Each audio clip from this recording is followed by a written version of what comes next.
Russia and Ukraine are struggling to contain the effects of one of the biggest humanitarian crises that's been unleashed in this war. Now, this is, of course, the breach of the key Ukrainian dam that has triggered massive flooding downstream in Kherson. And at this moment, at least about 7 people are reported to have died in the flood. And a political blame game is ongoing to try and ascertain as to who was responsible for the explosion that resulted in the breach in the dam. Our next report gets you more details.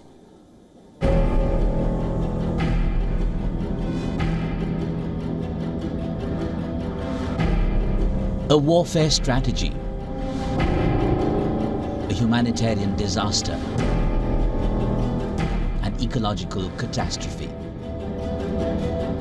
The breach of Kakhovka Dam could be all of this and more. 600 square kilometers of land is underwater and over 40,000 people are affected. But it's the political blame game that is speaking. World powers point fingers. Who blew up the dam? Russia accuses Ukraine of destroying the dam with artillery strikes. Even at the International Court of Justice, Russia has maintained its stance. Actually, Ukraine did it. The Kiev regime not only launched massive artillery attacks against the dam on the night of June 6th, but it also deliberately raised the water level of the Kakhovka reservoir to a critical level by opening the gates of the Dniprovsky hydroelectric power station. Ukraine on its part blames Russia for blowing up the dam on the Dnipro River. The dam was breached on Tuesday, forcing thousands to flee their homes. We were moving about in this boat. We found another boat right there in the center. We took it out of the water and started rescuing people. There were people everywhere. They just didn't want to leave. I mean, they didn't have time to leave. The water came very quickly. I was trying to climb into my house through the window, but that's impossible. The water was this high. Everything is gone. It was flooded.